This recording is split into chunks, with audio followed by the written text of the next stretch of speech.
कांग्रेस नेता राशिद अल्वी के एक बयान पर सियासत तेज हो चुकी है। राशिद अल्वी ने उत्तर प्रदेश के संभल में बीजेपी की तरफ इशारा करते हुए जय श्री राम का नारा लगाने वालों की तुलना रामायण के कालने में मायावी राक्षस से कर डाली। यही नहीं, राशिद अल्वी ने बीजेपी पर लोगों को गुमराह करने का भी आरोप लगाया और लोगों से सावधान रहने की अपील की। राशिद अल्वी के इस बयान के बाद सियासत गर्मा गई, जिसके बाद उन्होंने सफाई पेश की और बयान को गलत तरीके से पेश किए जाने का आरोप लगाया। तो राशिद अल्वी जिनके बयान को लेकर अब सीधे तौर पर बीजेपी हमलावर होती हुई नजर आ रही है, लेकिन अपने बचाव में राशिद अल्वी ये कहते हुए नजर आ रहे हैं कि ये भारतीय जनता पार्टी की रणनीति रही है कि किस तरीके से एक एक शब्दों को अनुचित तरीके से प्रयोग किया जाए।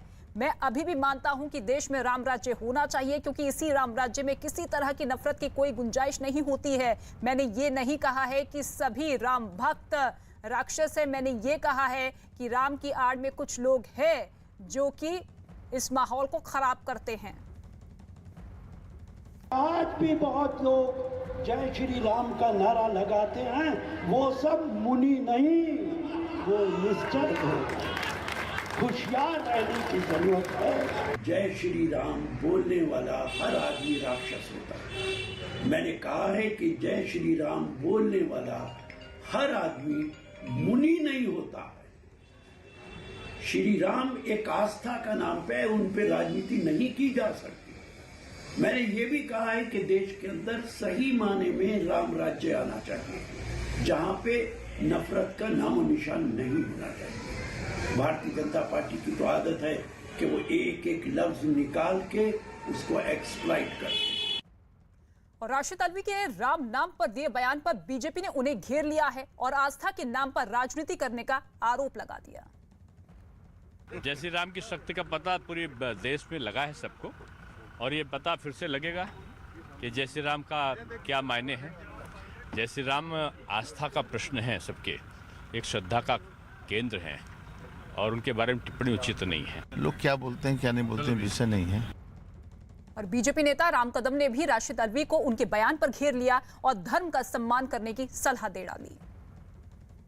मूलतः जय श्री राम ये नारा नहीं है। जय श्री राम हमारे रगों रगों में चलने वाला हमारा मंत्र है, हमारी आस्था है, हमारी श्रद्धा है।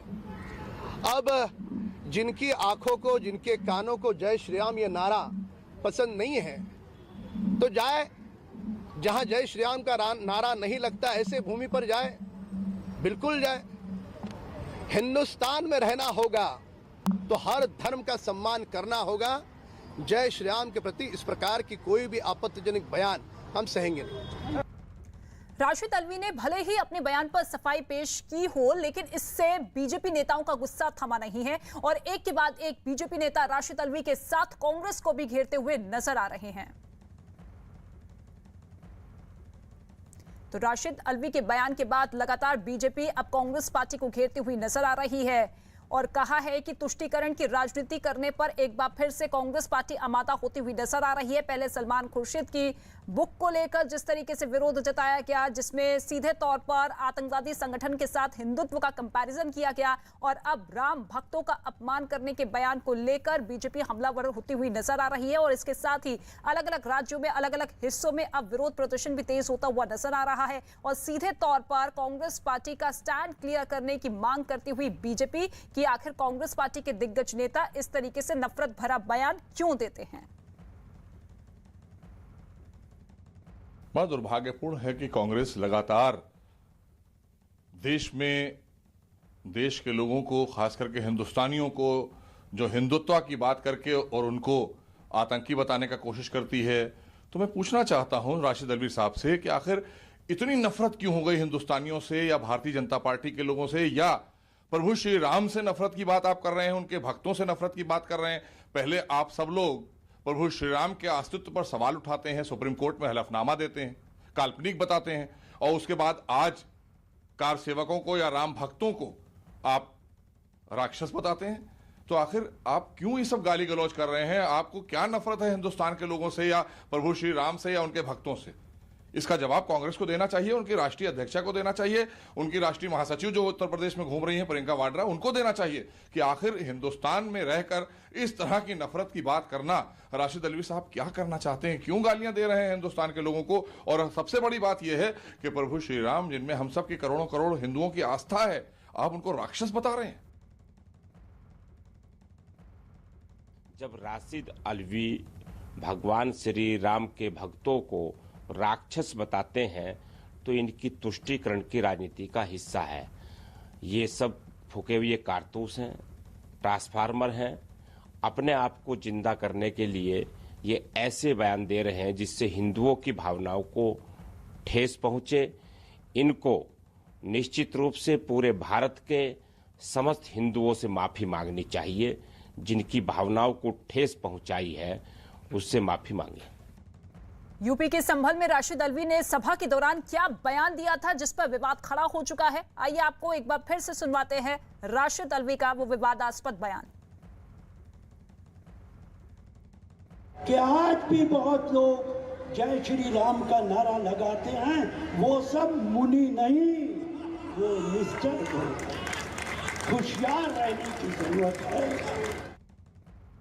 राशिद अल्वी ने अपने बयान पर सफाई भी पेश की जिसमें उन्होंने दावा किया है कि राम नाम पर राजनीति नहीं हो सकती और उनके दिए गए बयान को गलत तरीके से पेश किया गया। और मैंने हरगिज ये नहीं कहा कि जय श्री राम बोलने वाला हर आदमी राक्षस होता है। मैंने कहा है कि जय श्री राम बोलने वाला हर आदमी मुनि नहीं होता है। श्री राम एक आस्था का नाम पे, उन पे राजनीति नहीं की जा सकती। मैंने ये भी कहा है कि देश के अंदर सही माने में राम राज्य आना चाहिए, जहां पे नफरत का नामो निशान नहीं होना चाहिए। भारतीय जनता पार्टी की तो आदत है कि वो एक एक लफ्ज निकाल के उसको एक्सप्लॉइट करते हैं। और इस वक्त एक बड़ी खबर आपको बता दें, जम्मू कश्मीर से मिल रही है, जहां सुरक्षा बल ने 3 आतंकवादियों को ढेर कर दिया है। कल हुई इस मुठभेड़ में सुरक्षा बल ने कुलगाम में 2 आतंकवादी जबकि श्रीनगर में 1 आतंकवादी को ढेर कर दिया है। जम्मू कश्मीर पुलिस के मुताबिक मारे गए आतंकवादियों में 2 हिजबुल मुजाहिदीन के कमांडर थे। जम्मू कश्मीर पुलिस के मुताबिक मारे गए आतंकवादियों में सिराज मौलवी और यावर भट्ट आतंकी संगठन हिजब के कमांडर थे। सिराज मौलवी 2016 से ही घाटी में एक्टिव था और वो मासूम लोगों को गुमराह करके आतंकी संगठन में शामिल कराता था। इसके साथ ही पुलिस ने यह कहा कि सिराज मौलवी ने जम्मू कश्मीर में कई लोगों की हत्या की थी। वहीं श्रीनगर में मारा गया आतंकी आमिर रियाज आतंकी संगठन मुजाहिदीन गजवतुल हिंद से जुड़ा था। पुलिस के मुताबिक आमिर रियाज आत्मघाती हमले करने की फिराक में था और इन तीनों आतंकवादियों को ढेर किया जा चुका है। ये बड़ी सफलता सुरक्षा बलों के हाथ लगी है। रिफत इस वक्त हमारे साथ मौजूद है। रिफत, ये बड़ी सफलता हाथ लगी है, क्या कुछ इस पर और अपडेट? रात के दौरान कश्मीर घाटी में 3 मिलिटेंट मारे गए। कुलगाम के ऑपरेशन में 2 मिलिटेंट मारे गए, उसमें एक एचएम का डिस्ट्रिक्ट कमांडर भी शामिल है। पुलिस का कहना है कि उनकी शिनाख्त शिराज मौलवी और यावर के तौर पे हुई और पुलिस का यही कहना है कि शिराज जो है वो 2016 से एक्टिव था और वो कुलगाम में डिस्ट्रिक्ट कमांडर था एचएम का। साथ ही जो बेमिना श्रीनगर में ऑपरेशन हुआ उसमें आमिर नामी एक मिलिटेंट मारा गया और पुलिस का कहना है कि आमिर कहीं पे फिदाइन अटैक करने वाला था। तो कुल मिला के अभी 1 जनवरी से लेकर अब तक कश्मीर घाटी में 134 मिलिटेंट अलग अलग एनकाउंटर्स में मारे गए। बिल्कुल, और ये तमाम आतंकवादी जो कि एक बड़ी साजिश को अंजाम देने की फिराक में थे, लेकिन ये बड़ी सफलता सुरक्षा बल के हाथ लगी है। 3 आतंकवादियों को ढेर किया जा चुका है। कुलगाम और श्रीनगर में ये मुठभेड़ हुई जिसमें ये 3 आतंकवादी मार गिराए गए हैं। हालांकि लगातार सर्च ऑपरेशन लगातार जारी है। आतंकियों को करारा जवाब हमारे सुरक्षा बल के जवान देते हुए नजर आ रहे हैं और ऐसे में घाटी को जिस तरीके से अशांत करने की ये बड़ी साजिश आतंकवादी संगठन आतंकवाद के ये आकार रचते हुए दिखाई दे रहे थे, उन सभी का काम तमाम करते हुए हमारे ये जवान, और इस बीच ये बड़ी सफलता हाथ लगी है। 3 आतंकवादियों को ढेर किया जा चुका है। तो कुलगाम और श्रीनगर में ये मुठभेड़ हुई सुरक्षा बल और आतंकवादियों के बीच जिसमें 3 आतंकवादी ढेर किए जा चुके हैं। तो जम्मू कश्मीर में 3 आतंकवादियों को मार गिराने के बाद जम्मू कश्मीर पुलिस ने भी एक ट्वीट किया है। आपको बता दें कि जम्मू कश्मीर पुलिस ने इसे एक बड़ी कामयाबी करार दिया है क्योंकि मारे गए आतंकवादियों में 2 आतंकी संगठन हिजब के कमांडर थे। हिजब से जुड़े दोनों आतंकवादियों के नाम शिराज और यावर भट्ट थे। मारे गए दोनों आतंकवादियों में एक शिराज घाटी में लोगों को आतंकी संगठन में शामिल कराने का काम किया करता था और इसके साथ ही आपको बता दें कि शिराज कश्मीर में 2016 से ही आतंकी घटनाओं को अंजाम दे रहा था। आतंकी शिराज ने जम्मू कश्मीर में कई लोगों की हत्या भी की थी। श्रीनगर में मारा गया आतंकी आमिर रियाज आतंकी संगठन गजवतुल हिंद से जुड़ा हुआ था और ये तीनों ही आतंकवादी जो कि अब ढेर किए जा चुके थे, इनकी तलाश लगातार सुरक्षा बलों की तरफ से की जा रही थी, लेकिन अब ये बड़ी सफलता हाथ लगी है।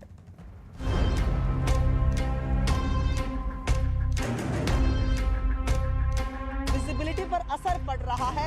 अगर आप थोड़ी देर भी आज घर से बाहर निकल रहे हैं तो आपकी आंखों में जलन भी आपको महसूस होगी। दिवाली के जस्ट बाद देख रहा हूँ कि अचानक से कोहरा और प्रदूषण से बढ़ रहा है। सांस लेने में बहुत दिक्कत हो रही है, लेकिन मजबूरी है, निकलना पड़ रहा है। दिल्ली में दिन प्रतिदिन हालात अब बुरे होते जा रहे हैं।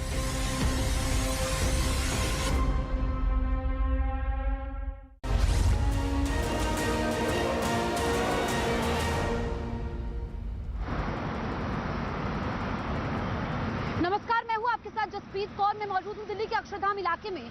दोपहर के 2 बजने को है, धूप निकल चुकी है। अगर आप समझ रहे हैं कि धूप निकल चुकी है और अब दिल्ली की हवा प्रदूषित नहीं है तो यह आपकी गलतफहमी है। सबसे पहले देखिए, मैं आपको तस्वीरें दिखाती हूं क्योंकि एक्सपर्ट्स बार बार ये कह रहे हैं कि आप जरूरी ना हो तो घरों से बाहर ना निकले।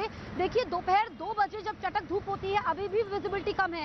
हालांकि सुबह के मुकाबले थोड़ी जरूर इंप्रूव हुई है विजिबिलिटी, लेकिन अभी भी दायरा ज्यादा बड़ा नहीं है और जो गाड़ी चालक है उनको दिक्कतें हो रही हैं। अगर हम कैमरे को घुमाएंगे, देखिए ये अक्षरधाम मंदिर जो कि दोपहर के वक्त भी पूरा परिसर साफ तौर पर नजर नहीं आ रहा है, ये गाड़ियों की आवाजाही। और आप अगर कैमरे से उधर देखेंगे तो देखिए ये जो पूरा इलाका है ये भी अभी स्मॉग से ढका हुआ है। और प्रदूषण का कोई एक कारण नहीं होता है, बहुत सारे कारण प्रदूषण के होते हैं, लेकिन जो मुख्य वजह है वो है पराली। क्योंकि आप देखिए कि दिवाली की रात खुशियों भरी रात थी, लेकिन जो दिवाली के बाद स्थिति बनी है पिछले 1 हफ्ते से, उसने दिल्ली की सेहत को बिगाड़ दिया है। लोग काफी ज्यादा परेशान हैं। जब मैं ये आपको खबर बता रही हूँ तो देखिए आंखों में जलन महसूस हो रही है और स्थिति जस की तस बनी हुई है। जो पराली का धुआं है, हमारे पड़ोसी राज्य चाहे फिर वो दिल्ली से सटे हुए हरियाणा हो, पंजाब हो, उत्तर प्रदेश हो, जो वहां पर पराली जलाई जा रही है वो एक मुख्य कारण है इस प्रदूषण का। दिल्ली सरकार ने घोल का छिड़काव भी किया, लेकिन उसका असर ज्यादा होता हुआ नजर नहीं आया। देखिए जो AQI लेवल होता है 0 से 50 तक सामान्य माना जाता है, उसके बाद स्थिति गंभीर होती है और AQI लेवल 400 से 600 के बीच है, जो कि चिंता की बात है।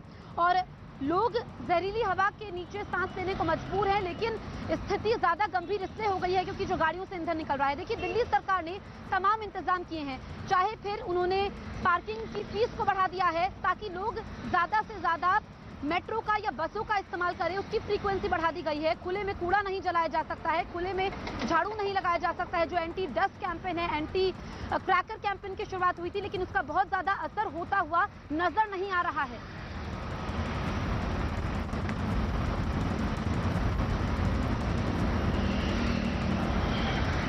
तो ये तस्वीरें लगातार हम आपको दिखा रहे हैं। देखिए जो प्रदूषित हवा है, हम हर साल देखते हैं दिल्ली में दिवाली के बाद ऐसी स्थिति बनती है और इस पर सियासी संग्राम भी होता है। दिल्ली के पर्यावरण मंत्री गोपाल राय ने हमसे एक्सक्लूसिव बातचीत की थी और उन्होंने कहा था कि जो दिल्ली की हवा प्रदूषित है, जो दिल्ली की हवा में जहर घुला हुआ है, उसके पीछे पड़ोसी राज्यों में जल रही पराली है। ऐसे में उन्होंने केंद्रीय स्वास्थ्य मंत्री को चिट्ठी लिखी है और ये कहा है कि जो पड़ोसी राज्यों के पर्यावरण मंत्री हैं उनके साथ बैठक की जाए और लगातार उनसे बातचीत हो इस मसले पर, ताकि समस्या का हल निकाला जा सके।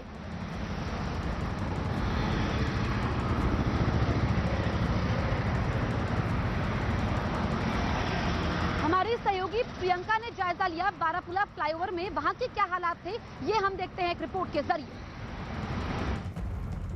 दिल्ली में बढ़ते प्रदूषण ने अब विजिबिलिटी पर भी असर डालना शुरू कर दिया है। इस वक्त मैं मौजूद हूँ बारापुला में और आपको तस्वीरें सबसे पहले दिखाती हूँ कि किस तरीके से सफेद मोटी चादर आसपास नजर आ रही है। आप सबसे पहले देखिए कि सूरज भी जो निकला हुआ है ना, ऐसा लग रहा है कि मौसम की जद में आ गया है, धुएं की जद में आ गया है। और इसके बाद आप देखते चलिए कि आपको आसपास कुछ नजर नहीं आएगा, सिर्फ सफेद चादर जैसे स्मॉग की बन गई हो वो नजर आ रही है, जैसे लपेट लिया हो पूरी दिल्ली को धुंध ने।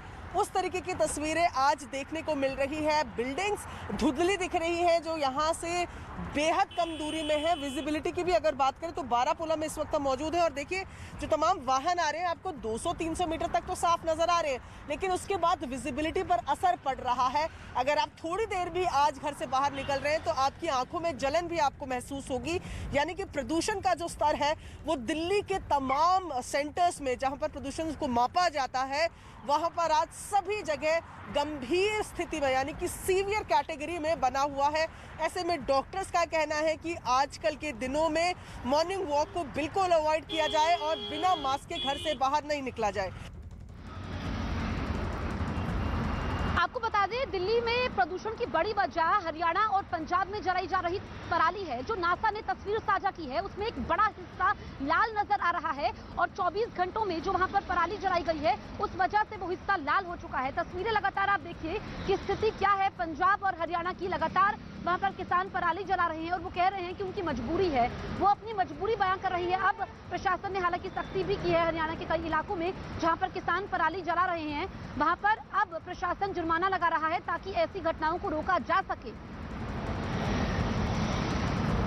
दिल्ली में प्रदूषण की स्थिति बेहद गंभीर होती जा रही है। दिल्ली में 13 इलाके ऐसे हैं जहां रहने लायक जो बचे नहीं हैं, लेकिन हम तो यही रहते हैं। हम, आपके रिश्तेदार, दोस्त, कोई ना कोई इन इलाकों में जरूर रहता होगा। तो फिर क्या करें हम? अगर प्रदूषण ऐसी ही चिंताजनक रफ्तार से बढ़ रहा है तो क्या हम अपने घर छोड़ दें? क्योंकि इसी प्रदूषण की वजह से लोग सांस लेने में परेशानी महसूस कर रहे हैं। घुटन का आलम ऐसा है कि 2 कदम चलते हैं कि सांस फूलने लगती है। वैसे तो प्रदूषण की कई वजह हैं, गाड़ियों से निकलने वाले धुएं का पोल्यूशन से लेकर पटाखे तक, लेकिन एक्सपर्ट्स का मानना है कि दिल्ली में पोल्यूशन की सबसे बड़ी वजह है पराली। एक रिपोर्ट के मुताबिक दिल्ली में 50% प्रदूषण पराली की वजह से ही हो रहा है। कभी सोचा है, दिल्ली एनसीआर में पूरे साल उतना प्रदूषण नहीं होता, लेकिन अक्टूबर-नवंबर के महीनों में प्रदूषण पीक पर होता है और इसका महज एक ही कारण है, क्योंकि यही वो समय है जब खेतों में पराली जलाई जाती है और पंजाब और हरियाणा के पराली का सबसे बड़ा सोर्स माना जा रहा है। एक रिपोर्ट के मुताबिक इस साल 15 सितंबर से 6 नवंबर के बीच 6 राज्यों में कुल 41,463 जगहों पर पराली जलाई गई है, जिनमें अकेले 32,889 जगह पंजाब में हैं। और ये हम यूं ही नहीं कह रहे हैं, बल्कि नासा की तरफ से जारी की गई तस्वीरों भी यही बता रही हैं। अब हम आपको नासा की तस्वीरों की मदद से बताते हैं। ये देखिए, ये अभी की ताज़ा तस्वीर है। 12 नवंबर को जो हाल है वो ये है और हम कुछ 2 महीने पहले की तरफ आपको ले जाते हैं। ये सितंबर, 15 सितंबर को, अभी देखिए ये भारत का नक्शा है। जो लाल निशान नजर आ रहे हैं, लाल निशान यानी वो जगहें जहां पर पराली जल रही है। लेकिन 15 सितंबर को इस एरिया में कोई इतना ज्यादा लाल निशान नहीं है, सब कुछ खाली लग रहा है। अब हम इसको, दिल्ली की जहरीली हवा के लिए पराली के धुएं को जिम्मेदार माना जा रहा है। दिल्ली के पर्यावरण मंत्री गोपाल राय ने कंस्ट्रक्शन साइट का जायजा लिया और देखिए जो साइट्स पर धूल होती है वो प्रदूषण फैला रही है हवा में घुल करके, और इससे कैसे बचा जा सकता है इसका भी जायजा लिया। दिल्ली के पर्यावरण मंत्री गोपाल राय ने धूल से बचने के उपायों को देखा और जहां भी नियमों के पालन का उल्लंघन दिखेगा वहां पर जुर्माना लगाया जाएगा, ये दिल्ली के पर्यावरण मंत्री गोपाल राय ने कहा है। और देखिए लगातार दिल्ली सरकार तमाम उपाय कर रही है ताकि जो दिल्ली में प्रदूषण हो रहा है कंस्ट्रक्शन साइट्स की वजह से उसको रोका जा सके, और पराली एक बड़ी वजह है। दिल्ली में आज प्रदूषण स्तर सीवियर यानी कि गंभीर श्रेणी में बना हुआ है। दिल्ली के पर्यावरण मंत्री गोपाल राय जी इस वक्त हमारे साथ मौजूद है। सर, दिवाली को गए हुए अब काफी दिन हो गए, लेकिन दिल्ली का जो प्रदूषण स्तर है सुधर नहीं रहा है, बिगड़ ही रहा है। क्या कारण आप इसके में? उसमें जो प्रमुख कारण है वो ये है कि दिवाली के अलावा जो पराली जलने की घटनाएं हैं वो लगातार पंजाब, हरियाणा, यूपी में बढ़ रही हैं। अभी तक जो आंकड़े आए हैं कि अभी तक लगभग 45,000 से ज़्यादा जगहों पर आग लगी है और वो सारा धुआं जो है आकर के दिल्ली में जो है वो चोक हो रहा है, और जिससे कि स्मॉग आप चादर देख रहे हो चारों तरफ फैल रहा है। तो जब तक उसका समाधान नहीं होता है तब तक जो है ये दिक्कत दिल्ली के लोगों को झेलनी पड़ेगी। लेकिन दिल्ली के अंदर से प्रदूषण को कैसे कम किया जाए इसके लिए सरकार की तरफ से हम लोग प्रयास कर रहे हैं। दिल्ली के अंदर जो डस्ट पोल्यूशन है उसको रोकने के लिए आज से ये एंटी डस्ट कैंपेन शुरू हुआ है और इसमें हम जगह जगह साइटों का विजिट करेंगे जिससे पोल्यूशन को रोका जा सके। सर, आज जो साइट में आप पहुंचे हैं, यहाँ आपको कुछ अनियमितताएं दिखी, क्या आप लोगों ने जुर्माना भी लगाया है? अभी ये NBCC की साइट है करकरडुमा में, जहाँ पर प्रोजेक्ट उनका चल रहा है। काफ़ी नियमों का तो पालन करते हुए दिखा यहाँ पर, लेकिन डस्ट को लेकर के कई इलाकों में अनियमितता पाई गई है, इसलिए यहाँ पर 5 लाख का अभी जो है जुर्माना लगाया गया। सर, आप लगातार कह रहे हैं कि जो पड़ोसी राज्य हैं जहाँ से पराली की जलने की घटनाएं हैं, उनके साथ एक संयुक्त बैठक हो पाए जिस पे बात हो पाए, उस पर कोई प्रोग्रेस हुई है?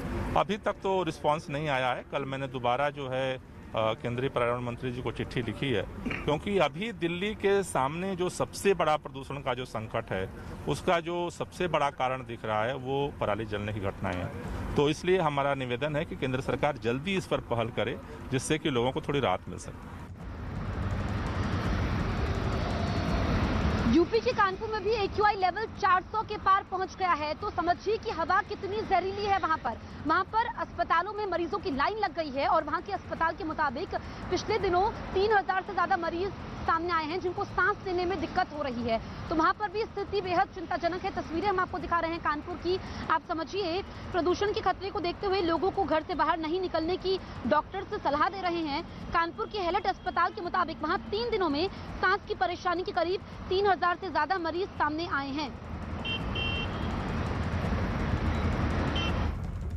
दीपावली के बाद से प्रदूषण की मात्रा बढ़ती चली गई, जो शहर वासियों के लिए हानिकारक है। अगर हम बात करें AQI लेवल की तो 400 से पार जा रहा है। शहर के कई स्थानों पर 450 भी है, जिसके बाद जिला प्रशासन ने शहर के 1 दर्जन ज्यादा स्थानों पर अब ये छिड़काव चालू कर दिया है। यानी कहीं ना कहीं इस प्रदूषण की मात्रा को रोकने के लिए जहां एक और प्रशासनिक अधिकारियों ने कंस्ट्रक्शंस पे अंकुश लगाया है, तो वहीं कूड़ा जलाने पर रोक है। तो उसके बाद से आप देख सकते हैं कि कैसे ये टीमें पूरे शहर के लिए रवाना हो रही हैं। क्योंकि अगर हम बात करें चिकित्सकों की तो पिछले 1 सप्ताह में 3500 से ज्यादा OPD में मरीज सांस के रोगी आए हैं। यानी कहीं ना कहीं ये प्रदूषण सांस के रोगी और हृदय के रोगियों के लिए हानिकारक है। जर्नलिस्ट आशीष पांडे के साथ अमित गंजू, न्यूज़ 18 कानपुर। क्योंकि दीपावली के बाद प्रदूषण की मात्रा फिलहाल थोड़ी सी बढ़ सी गई है, तो इस वजह से सांस के रोगी ज़्यादा आने लगे हैं। तो इससे बचने का एक ही तरीका है कि मॉर्निंग वॉक जो जनरली करते हैं लोग, वो थोड़ा सा अवॉइड करें, बेहतर रहेगा। और मास्क तो है ही, मास्क लगा के घूमें तो वो भी बहुत ज़्यादा हेल्पफुल होता है। अस्थमा का अटैक जिनको आता है उनको जल्दी पड़ने लगेगा, कुछ लोगों को होता है ईयरली या पॉलन से दिक्कत होती है, उनको खास तौर से इफेक्ट आता है। आप देखिए कि हरियाणा में पराली जलाने पर सख्ती बरतनी शुरू हो गई है। वहां पर 87 मामले सामने आए थे पराली जलाने के, जिसके बाद कृषि विभाग ने कार्रवाई की है। 2,30,000 रुपए का जुर्माना लगाया गया है। और आप समझिए कि हरियाणा में कई इलाकों पर पराली जलाई जा रही है, किसान मजबूरी बता रहे हैं, लेकिन अब प्रशासन हरकत में आ गया है, जुर्माना लगाया गया है। 2,30,000 रुपए का जुर्माना वहां पर लगाया गया है। जिसके बाद कृषि विभाग ने कल भी सिरसा में 20 जगहों पर पराली जलाने के मामले सामने आए थे और उन पर कार्रवाई अब की गई है। और अब आपको अलग अलग इलाकों की 5 तस्वीरें हम दिखाते हैं। देखिए कि स्थिति कितनी चिंताजनक है, क्योंकि जो एयर क्वालिटी इंडेक्स है लगातार कई इलाकों में दिवाली के बाद से अभी तक 400 के ऊपर बना हुआ है। तो हालात आप समझिए कि दोपहर के वक्त भी विजिबिलिटी काफी ज्यादा कम है, जिसने लोगों की परेशानी को बढ़ा दिया है। एक्सपर्ट्स बार बार ये कह रहे हैं कि जरूरी ना हो तो घरों से ना निकले। तो ये जो प्रदूषित हवा है इसने दिल्ली की सेहत को बिगाड़ दिया है। और देखिए, आबादी के मामले में हम दुनिया में दूसरे नंबर पर हैं। ऐसे में लोगों के प्रयासों से ही हम इसे रोक पाएंगे।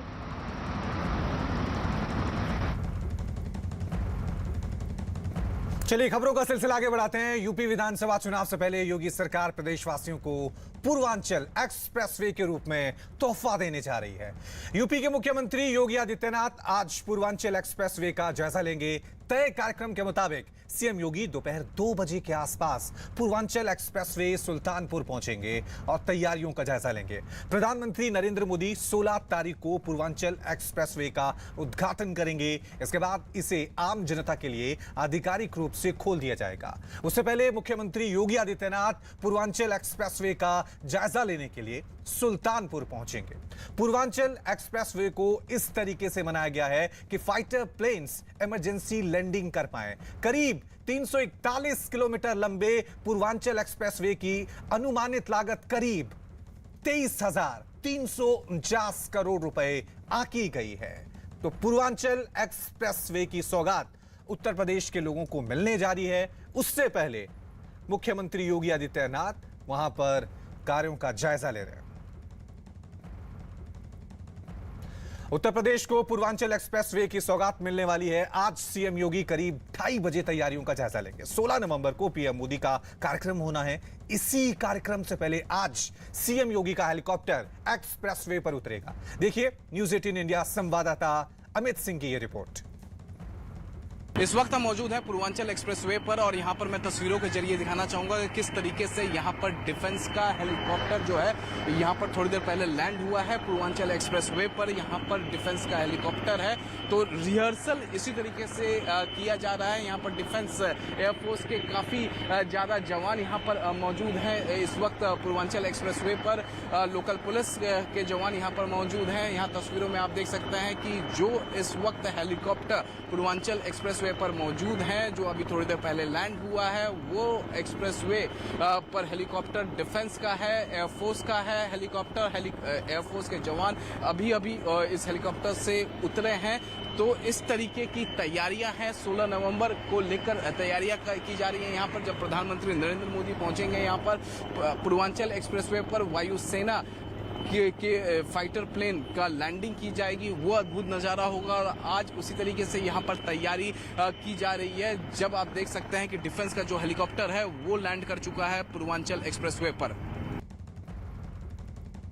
नवंबर को प्रधानमंत्री नरेंद्र मोदी पूर्वांचल एक्सप्रेसवे को लोगों को समर्पित करेंगे, यानी उद्घाटन करेगा और इस बाबत तैयारियां जो हैं वो जोरों पर हैं। मुख्यमंत्री योगी आदित्यनाथ दोपहर 2:30 बजे के आसपास पूर्वांचल एक्सप्रेसवे सुल्तानपुर पर पहुंचेंगे। इन्हीं तैयारियों का जायजा लेने के लिए मैं आपको सीधी तस्वीरें दिखा रहा हूं। आप देखिए यहाँ पर मंच तैयार किया जा रहा है और इन्हीं तैयारियों का जायजा लेने के लिए मुख्यमंत्री योगी आदित्यनाथ यहाँ पर पहुंचेंगे दोपहर तकरीबन 2:30 बजे के आसपास। और यहाँ पर देखिए ये जो आप पहला हैंगर आप देख पा रहे हैं जहां पर स्टेज तैयार किया जा रहा है, यहीं से प्रधानमंत्री नरेंद्र मोदी ये लोगों को संबोधित करेंगे। और इसी हैंगर के सामने आप देख पा रहे हैं कि यहाँ पर चेयर्स वगैरह लगाए जा रहे हैं। वीवीआईपीज़ के लिए चेयर्स यहाँ पर लगाए जा रहे हैं और भी तमाम हैंगर्स बनाए जा रहे हैं आम लोगों के लिए, क्योंकि प्रधानमंत्री को सुनने के लिए बड़ी संख्या में जो स्थानीय लोग होते हैं वो पहुंचते हैं। प्रधानमंत्री क्योंकि सीधे कनेक्ट होते हैं आम लोगों से और इसी वजह से उन्हें सुनने के लिए काफ़ी लोग यहाँ पर इकट्ठा होते हैं। और इसीलिए जो हैंगर्स हैं जो ये यहाँ पर